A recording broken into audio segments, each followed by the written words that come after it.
I'm glad you're still with us here on Morning at NTV. Time now for the Kickstarter, a discussion today on Uganda's economic projections in the financial year 2024-2025. Over the next 1 hour, we shall be dissecting the budgeting strategies that will be unveiled later today by the Finance Minister on behalf of the President as he delivers the budget speech for the financial year 2024-2025 at the Kololo ceremonial grounds at 2 p.m. That, of course, will be grounds constituted into the sitting of Parliament as mandated by the Constitution.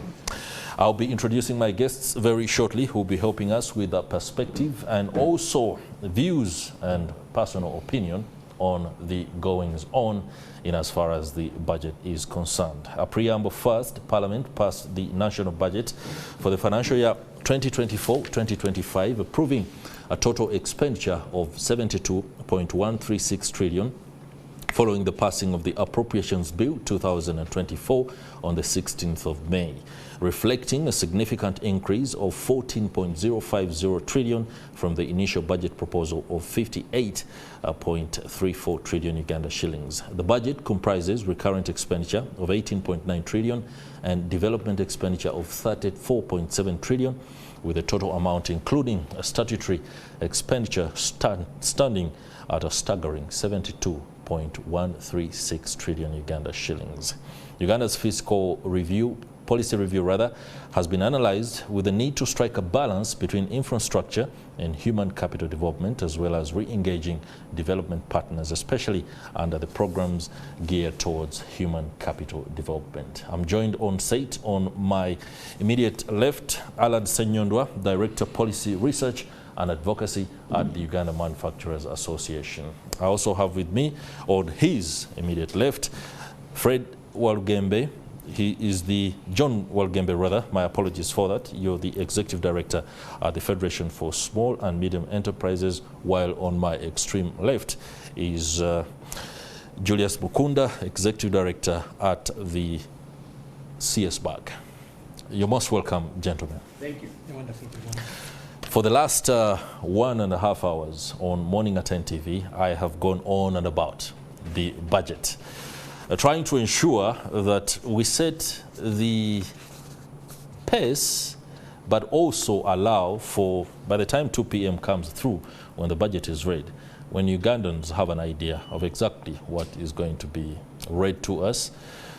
Many who stand in positions where you have read the framework papers throughout to the passing and into the speech that has been delivered, there's nothing new that you're going to hear from the minister today, but there are those who need this particular set of information. But before we delve into the nitty-gritty of the budget, this particular event this year comes on the backdrop of something that to some appears like the president is finally beginning to walk the talk.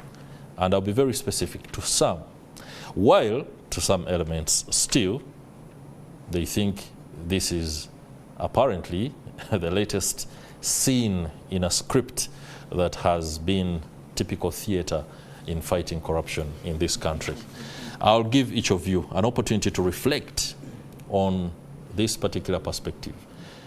The reading of this budget is mired in the fact that there was corruption before the passing and members of parliament have been arrested. We understand that some might even skip coming to Kololo in fear that they could be arrested as the security agencies go in for what is no doubt a wide swoop. Mr. Senyondwa, do you think the fact that the president's tone was a harsh one coming into the budget reading, is it something that spells good for the fight against corruption in the country?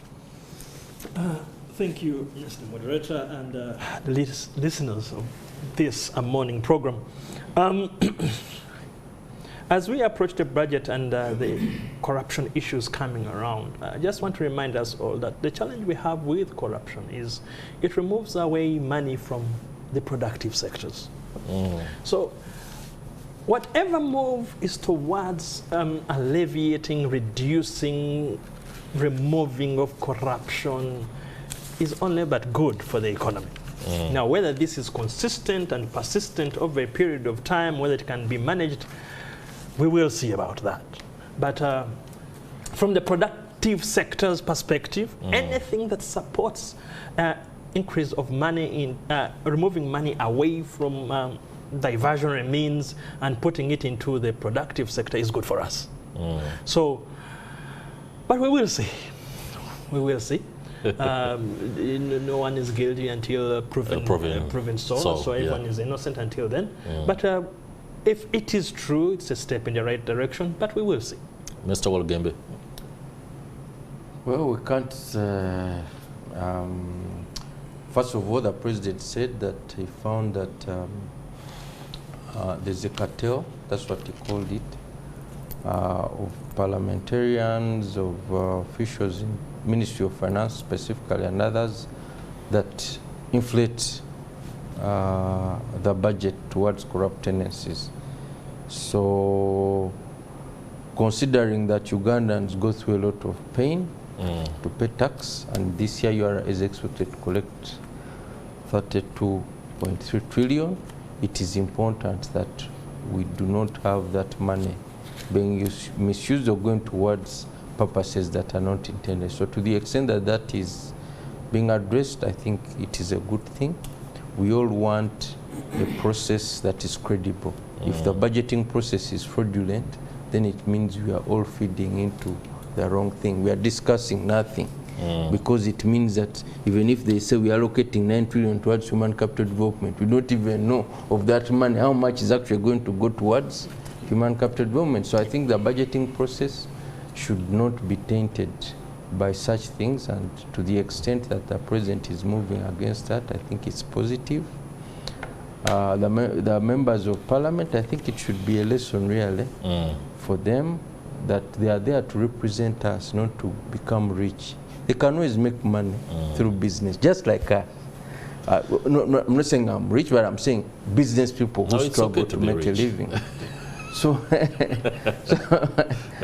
so the point is, shouldn't put your hand directly into the public coffers. That's right. So for us, to the extent that that is being addressed, I think it's a good thing, and we hope it reaches its logical conclusion. All right. Mr. Julius Mukunda, your good offices as a civil society advocacy honcho at the CSBAG offers you an opportunity to know exactly where misappropriations might have been dealt, or who exactly could have taken money to decide which money goes where. But I won't put you on the spot because the CID is doing that, and the president has literally made their job very easy. He has the evidence, so he's choosing to release names in a peaceful way, a piecemeal rather way. What's your take on that? No, at first actually, like John said, this thing, public rules of trust and credibility in the system, in the process. You begin to ask yourself, surely is this money going to go, or there is a kickback? 20%. Now it is a 20% kickback to these people. But later I realized actually that this is a very good opportunity for reforms. Yes, because now we know where the weaknesses are. We know how people are discussing to increase and decrease budget ceilings. Yet budget ceilings have been set for a particular purpose. So there is a good way there is an opportunity for us to reform and strengthen our anti-corruption systems. But also on how we're going to account for the money. Because if you're an accounting officer, you've been given 1 million, and in actual fact, you're only going to use 800,000. So how are we going to account for the 200,000 that is 20% that has been is a kickback? So I think at Ministry of Finance, they should be now in the process of strengthening the system, our corporate finance management system. The Auditor General should also be able to have more scrutiny on how resources are going to be utilized. The internal Auditor General also should also increase the vigilance within the system.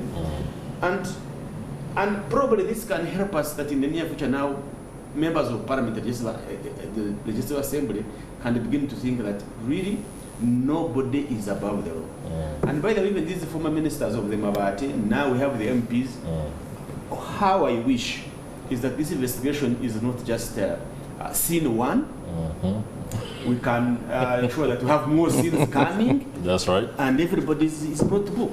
All right. For me, I want to look at this as an opportunity that, yes, now we have been talking about small fish, now we have the big fish. We now have the big Yes, fish. please. Somebody says there are bigger fish, and that if the president has the list of all those who have been named as colluding from the Ministry of Finance to Parliament, he should be able to release the list at once. Exactly. I mean, So that the forces know what to deal with. Yesterday, as I watched some of the action going on, and I saw the police raid the MPs' houses, of course, they came in, hazmat masks and wear. And I was like, oh, this is reminiscent of COVID. And I was like, there's a bit of too much drama to it. I mean, you have the evidence, it's been provided by the president, and then you do this swoop, like as if you, I think it was a bit too much, no, but don't you think? in the process of doing the evidence, you find out actually there is more. There is more. So you bring in the flying squad. But sometimes it can be dramatic also. Okay, let me stay with you shortly on this, because we need to understand what an MP can do if they are a committee member to determine the shape of the budget, when we know that many times, by the time the budget framework paper is brought to Parliament, much of it has been allocated in terms of votes. What exactly does the MP who has received a kickback do to alter things?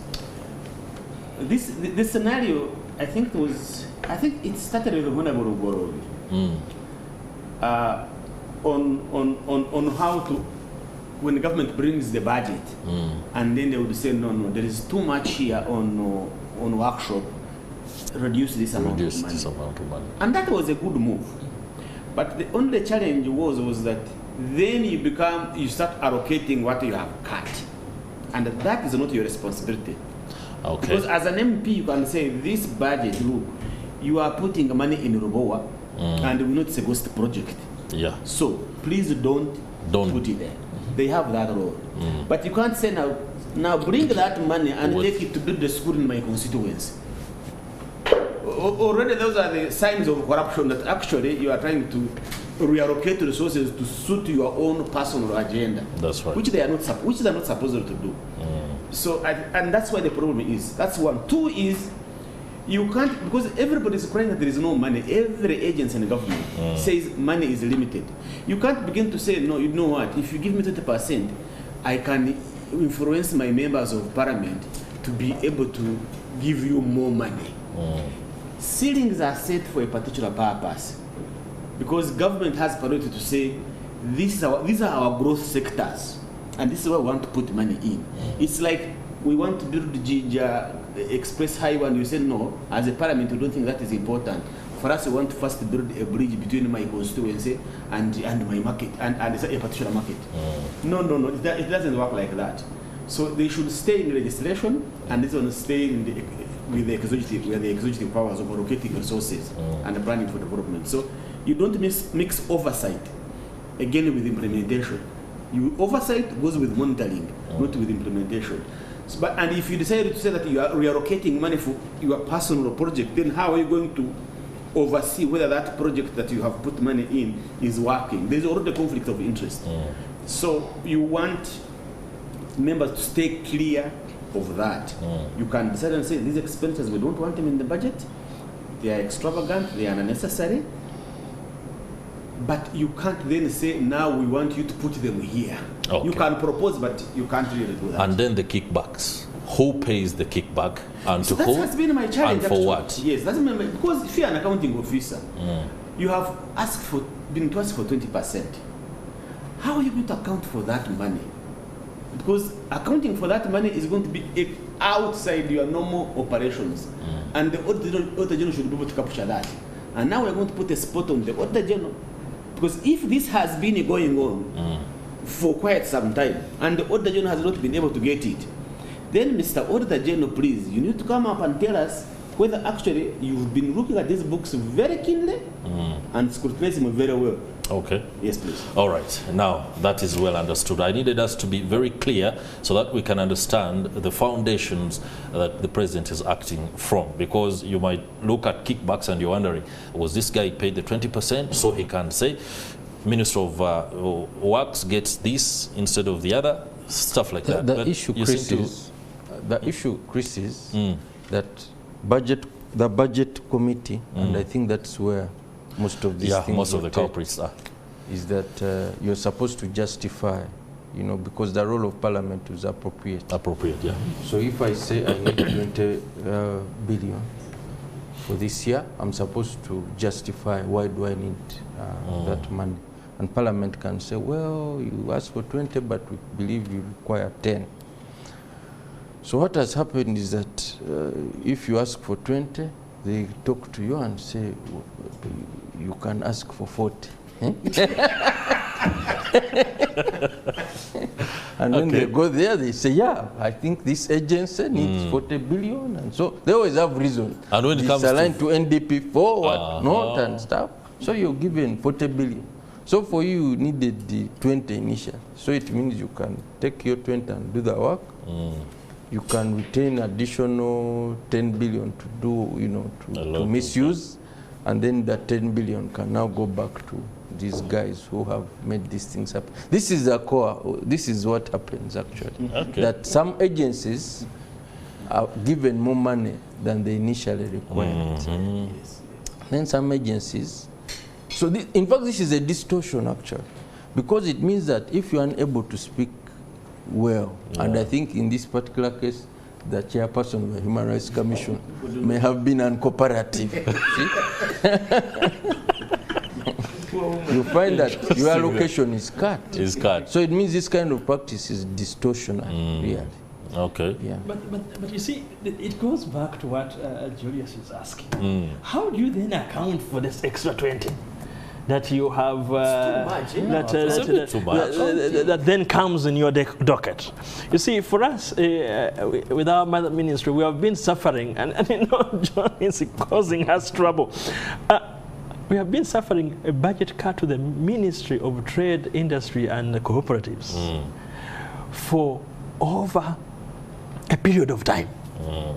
In fact, it has even been cut further, this particular budget. And we have been asking, what is happening now? If that is what has to take place. You guys, you don't know how to talk. It seems we don't know how to talk. We only know how to do business and do things.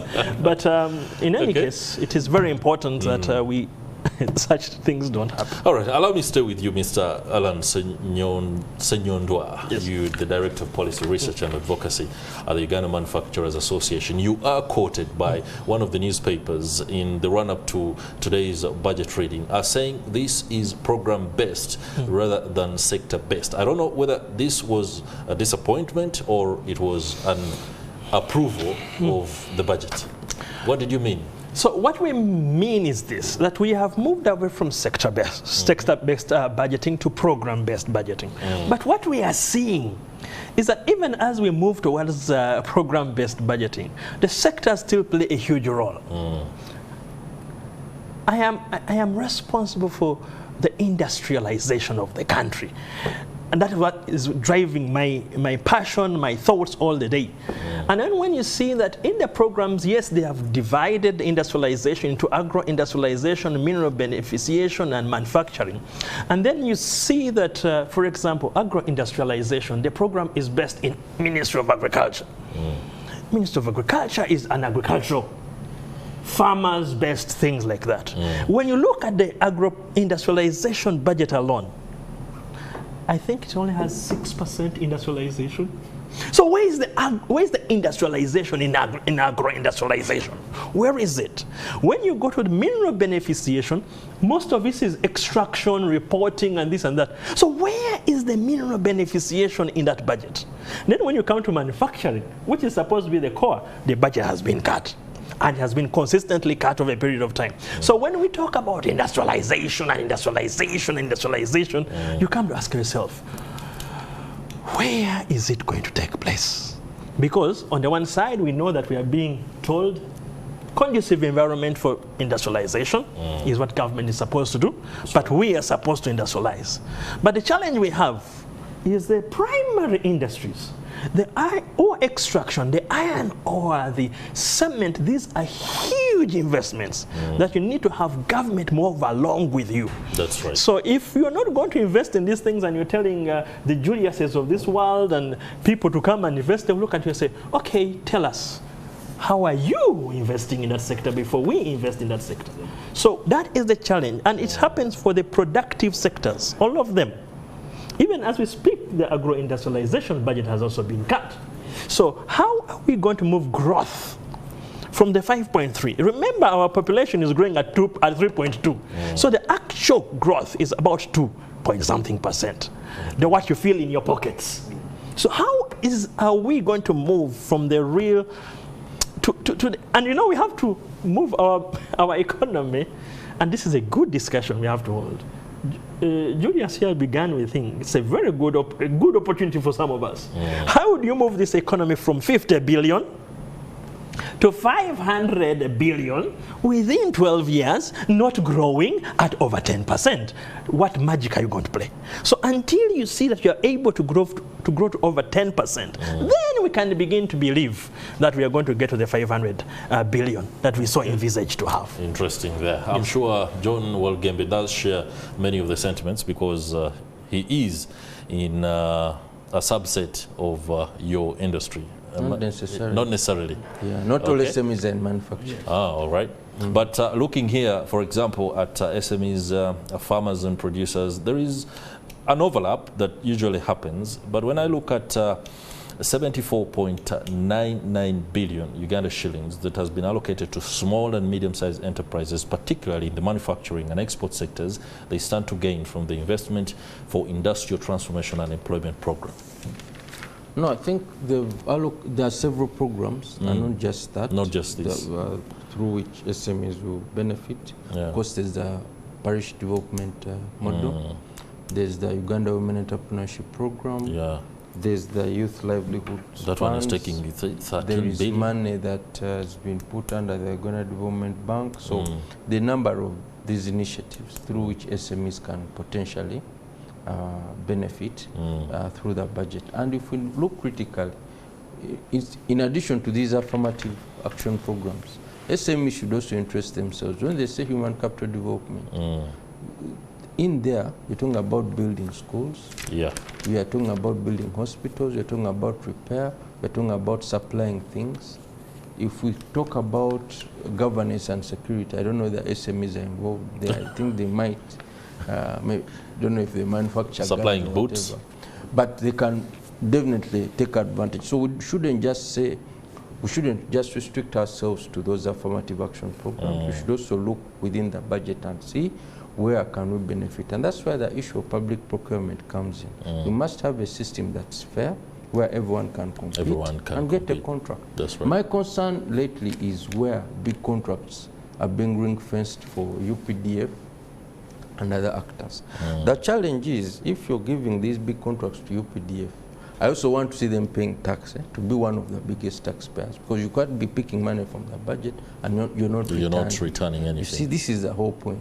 If you want SMEs to pay tax, give them business, give them contracts. So alternatively, you can give contracts to UPDF and insist that UPDF subcontracts to SMEs. I think that's a fair way. But if you say all construction work in schools, but all I think printing work, just let me. My apologies for interjecting on that. When you say UPDF taking the business, UPDF has like construction, a business, National Enterprise Corporation. Yeah. It works as a standalone business entity. Yeah, but is it one of the biggest taxpayers? This is a question. Yes. So and we are simply saying that we shouldn't have this ring fencing of sectors. We should allow SMEs to compete. We should allow SMEs to compete. Of course, because UPDF is in a strong position to compete anyway. That's right. So it shouldn't require any kind of affirmative action. The same in the printing sector. Some of the entities that are getting affirmative action there, we believe they shouldn't. So SMEs therefore need to take advantage. They shouldn't just look at the tax side. Of course, the tax side is important. We are going to have to pay through 32.2 trillion Ghana shilling. But how can we also extract money from the budget to assist us grow? So it means that as SMEs, we need to align ourselves with where government is putting money. If it's saying it's putting 5.1 trillion into transportation, our concern the other day, so the Prime Minister lambasting Chinese contractors, saying you're going to take the contracts away from us. And I mean, I'm also concerned, why do you give all the contracts in Kampala to Chinese contractors? Because it seems they also don't have, they're also struggling from capacity issues. If you say local contractors don't have capacity, then it means those are also struggling. So I think we need to look critically at the issue of procurement. Because if we don't look at it, then it means our SMEs will lose out. We shall want to expand the tax base, but when they are not earning, because government is the biggest spender in the economy, we can't say SMEs should look for business outside government. How? So we are saying, yes, SMEs should be brought into the tax bracket, they should pay taxes, but SMEs should also benefit from procurement opportunities, and they should invest themselves. All right. And that's why I talk about the e-procurement, the e-government procurement, EGP platform that government has started. We hope it's transparent. We hope it's not used to exclude a few companies. Julius Mukunda, John Walugembe opines in what appears to be sector-specific sentiment with regard to this particular budget, but you have an opportunity to see this from an eagle eye view, the entire budget, aspects of financing, aspects of where the government looks exactly to get the money to be able to sail through the next financial year. There are already fears that this money might not even be realized given the constraints that have over the last few months reared their ugly head. Do you see the budget as set at 72 trillion Uganda shillings, one that we can actually achieve? I mean, it's ambitious from the start. You are jumping from 52 trillion in this financial year to 72 trillion. A 20 trillion jump is not easy. And just in 12 months. Yeah, in 12 months, pressure on Uganda Revenue Authority to become more aggressive to collect these taxes. But also, for me, my major worry is our capacity to deliver, even if this money is there. Really. Capacity to deliver. Capacity to get this 72 trillion and pump it into the economy and deliver on what we have promised. Because a lot has been promised. You go in education, the building of primary schools, renovation, expansion, those things. You go in health, the Heart Institute, the Cancer Institute, primary, a lot is there. My challenge is, can we deliver on the 72? And considering the history we have and the experience, that's why my worry is. Number one, KCCA, where we are seated here, has failed to utilize the World Bank loan for fixing potholes in Kampala. Instead, we have now allocated them an extra 118 billion for the same potholes, simply because we've given up and said, maybe let's keep on working to see how we can be able to utilize this money.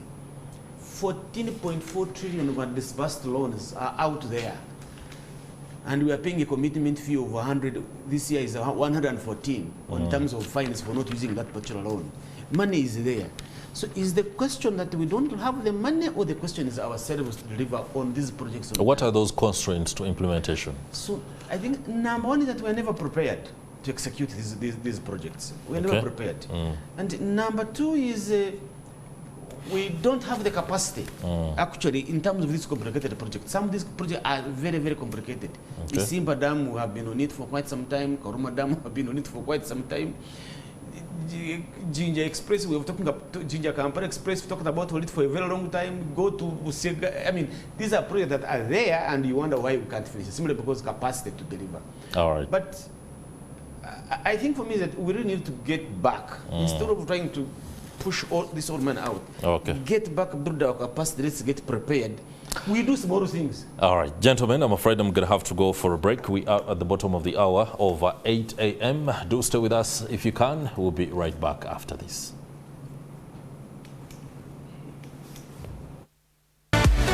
Interesting discussions that can happen behind the scenes, but I'm glad that we do have an opportunity to return and, of course, do share some of those sentiments ahead of the reading of the budget at 2 p.m. at the Kololo Ceremonial Grounds later today. The budget itself is one that comes on the backdrop of hard economic times, and many who are looking at things from their various vantage points will want a few twitches here and there so that we can actually see meaningful growth and productivity across the various sectors of government. Here on Morning at NTV this morning, we are joined by Alan Senyonda, the Director of Policy Research and Advocacy at the Uganda Manufacturers Association. We also have with us John Walugembe, the Executive Director at the Federation for Small and Medium Enterprises, as well as Julius Mukunda, Executive Director at the Civil Society Budget Advocacy Group. Let me stick with Julius Mukunda. When it comes to capacity to implement policy and to be able to carry out what has been set in terms of budget appropriation and allocation, we seem to be going in circles, year in, year out. We know exactly where the problems are. Then we keep pushing and throwing money at these problems, but somehow, somewhere, we still can't be able to deal with the problem. And you spoke about the fact that capacity is the issue. What do you mean exactly, and what's the way forward on that? I mean, like we said, we have a 72 trillion budget, isn't it? It's here now. So what do we need to do to ensure it is done? And when I talked about capacity, I'll give you an example. We've just finished the rationalization process. But we never thought about the change management process and the transitional processes. You decide and say you have now removed an agency that was delivering a service. And let me give you the NGO Bureau, for example. That's right. You say, we no longer want it. So you remove it and make it a department. But the department you are putting it there has no clue on how to manage this particular service, because people are still applying for permits, people are still applying for returns, but the ministry has no clue on how that is going to be done, how they're going to receive people, how they are going to channel the permits. And that's the capacity, some of the capacity we are talking about. How do you manage this particular process to its conclusion? So when you don't have that, then everything goes in disarray. In fact, sometimes I think probably there are people in the government who are really working so hard to make it fail. Because such things are so simple, but they have very grave consequences. It's like you tell URA, we no longer want you, go back to Ministry of Finance. But Ministry of Finance, the taxation department is not more than 100 people. So how will they do that? So that's number one. Number two, I think for me is, for us to deliver this budget, there's a question of mindset change. I never gave attention to it so much a few years ago, until I realized it. Mindset change. Somebody really can decide either not to agree on an obvious case or just ignores it completely. I mean, for example, somebody would say, me, I can't immunize my children, period. And he's against it. Even when science tells you, this is what it is. Somebody says, no. Even a doctor himself. So if me, I'm not a doctor, and the doctor who is saying, I can't. Immunize. So mindset is very critical and very important. To tell people, please, you need to save. To tell people you need to do business. To tell people you don't need to wait for government to help you. Please begin to plan for yourself. But some people will say, if the government is not saving and it's not planning, who am I to save and plan? Not to the same way. We seem to take these things very simple, but I think they are, in the government processes, they are very critical and very, very important. Lastly, for me, I think is for us to move ahead and execute this, we must have discipline. Fiscal discipline is very important. I was talking to my friend here, he's like, domestic areas. If you are an accounting officer, you've committed the government to pay, and you don't have a budget for it. This, somebody who has supplied to you has got a loan from the bank. He's going to close. The bank is going to have a non-portfolio, non-performing loan portfolio, which is going to increase. So if we don't have discipline, and it will become very hard on people who take government resources for their personal gain, then it's going to be difficult. So I believe that as we move in the next financial year, those things are really taken into consideration. And I thank the president for this time around. He has said, I have evidence, and he produced it. How I wish he could bring also the other ones, all of it. Because I believe really it's not just only these three ministers. It's not only the three MPs. They are more than that, and we need to bring them. Maybe today, when he speaks to us after the finance minister has delivered the speech, he will again be able to tip the police. I'm told one of the assistant inspector generals of police, Tom Magambo, will be appearing and attending in grand fashion, so much so that some MPs are fearing to attend. But anyway, let me come to John Walugembe. The Agricultural Support Initiative, a total of 50 billion has been designated for the capitalization of the agriculture credit facility to support farmers, especially agro-processors, focusing on value addition. Additionally, 85.92 billion is allocated for the capitalization of the Uganda Development Bank, supporting the entire agriculture ecosystem, including private sector players, aimed at enhancing tourism facilities and local production for essential goods towards import substitution. This must be stuff that makes you nod your head. Yes, I think it's a good thing on paper. The agricultural credit facility, in particular, I did an analysis last year on its performance, and this information is publicly available on the Bank of Uganda website. The biggest beneficiaries are large-scale businesses, Large-scale businesses, SMEs. The biggest beneficiaries are also grain traders. So this agricultural credit facility, which is supposed to support value addition, is instead benefiting grain traders primarily. So for me, before they would allocate this 50 billion, they would look at its performance and try to plug those loopholes. Because if a grain trader is accessing money through a agricultural credit facility at 10%, 12%, and other people are borrowing at 24, 25, 26%, it is unfair. You know? So for me, this needs to be redone. On the issue of the Uganda Development Bank, we want to see more success stories. Who is getting this money? Why are they successful? The SMEs that I meet have been unsuccessful. So I'm happy to meet the successful ones to see what they did right. Because every year we are recapitalizing. What we are not seeing are those success stories coming from the different sectors, or we receive money from UDB, this is what we did, and so on. So I think for me, this allocating money to these entities in principle is a correct thing. We should just ensure that the money goes to the right beneficiaries, because in that way it can, you know, help to spur the economy. And what I can also say is that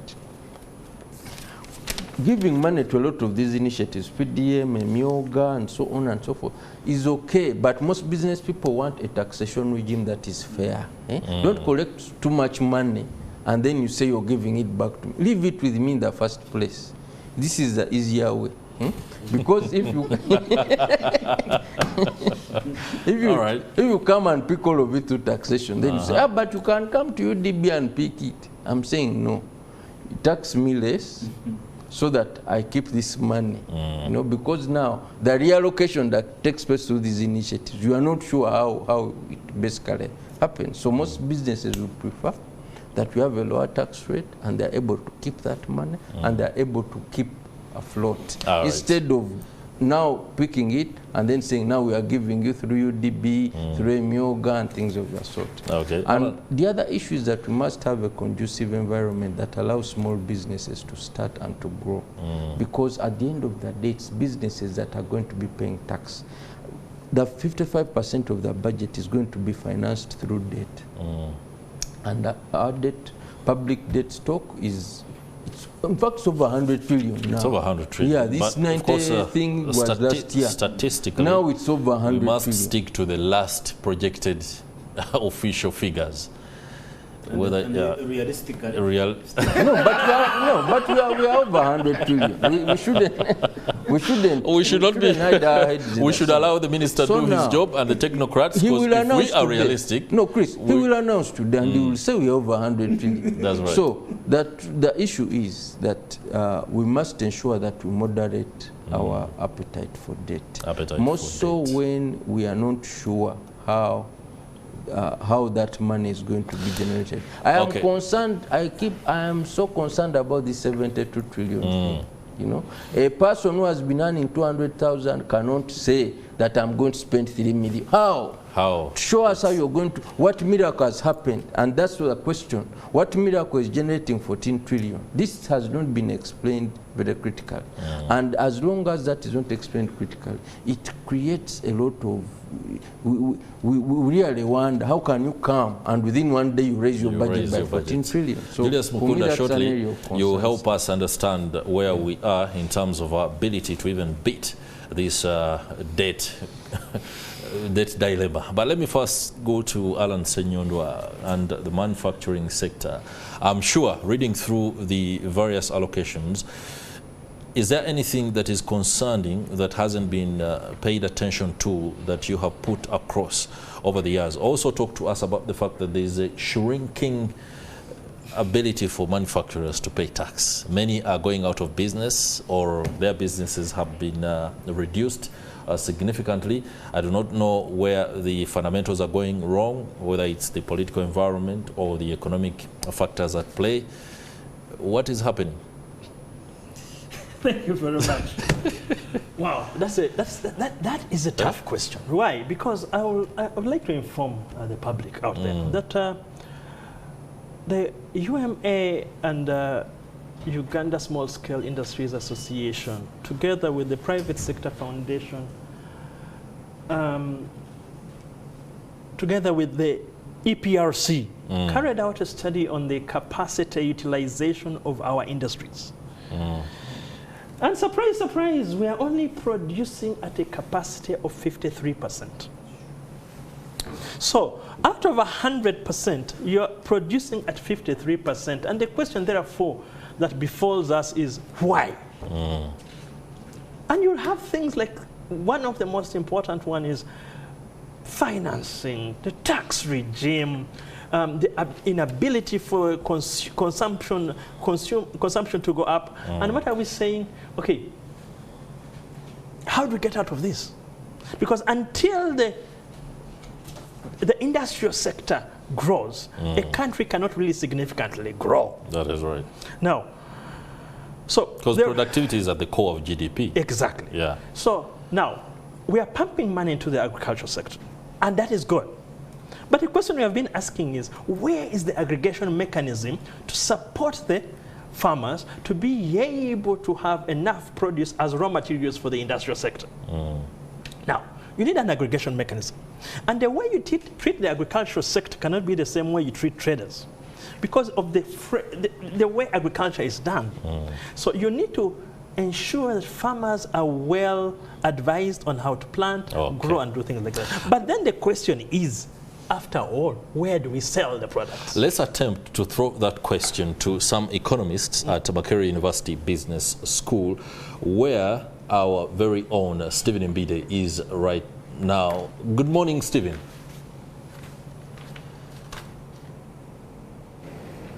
Good morning, Stephen Mbide. This morning at NTV, institutions like Makerere University Business and ensuring that we do have a perspective from the people at Makerere University Business School. Those are the people who are responsible for thinking economics, and many times their opinion should matter and allow for technocrats to make better and informed decisions. Now that we are out of time, I would allow my panelists to have a go at a wrap, and that will be 60 broadcasting seconds. Let me begin with Julius Mukunda. Okay, my fellow Ugandans, today they are going to read the budget speech. Take a moment to listen to it, because what is there is for you and for all of us. Ensure that the money that has been allocated is going to put into proper use by monitoring government projects in your local area. Thank you. John Walugembe. Well, we want to say that unlike previous times, we know what's going to be in the budget, and I would want SMEs to take advantage of this money. This is your money. Yes. Because when government is picking taxes from you, it is not afraid, it is bold. Similarly, you should be bold when you're looking for contracts. Okay. So go and pick money from PDM, from Myoga, from the Agricultural Credit Facility. All these programs where government has put money, please go and make sure that you benefit. All right. Yeah. Alan Senyondwa. Thank you very much. Colleagues, ladies and gentlemen listening to us, my humble appeal is that we should share the vision of the NDP 4 and NDP 3. That means let us look into the budget, let us look for those growth opportunities within the budget, and let's attack them and then monitor to ensure that that budget is well implemented. Okay. Any of you will be going to Kololo to attend in person? Oh, yeah. You will be there? All right. I hope you don't find yourself in the... I was going to talk about... we need to be bold, like he has said. All right. I think that will do it for this discussion. Many thanks, Julius Mukunda, Executive Director at CSBAG. Many thanks to you too, John Walugembe, from the Federation for Small and Medium Enterprises. And many thanks, Alan Senyondwa, from the Uganda Manufacturers Association. Now, for you who is preparing to listen to the budget, 2 p.m. is the time, and that will be at the Kololo Ceremonial Grounds, where the Finance Minister will, on behalf of the President, deliver the 2024-2025 budget. This particular budget has a lot of history to it, and of course Mr. Kasaija will be, well, making his 8th, and he's the only Finance Minister to last this long. Yeah. Congratulations to Mr. Matia Kasaija. For us here at MorningAtNTV, we are, of course, happy that you have chosen to be with us for the last 2.5 hours. We do hope that later all the analysis and comment will be coming through on our bulletins, NTV at 1, NTV Akaungezi, as well as NTV Tonight. Our team is being deployed right about now to bring you that comprehensive coverage on location report at Kololo. You cannot depend on anybody else. This is NTV.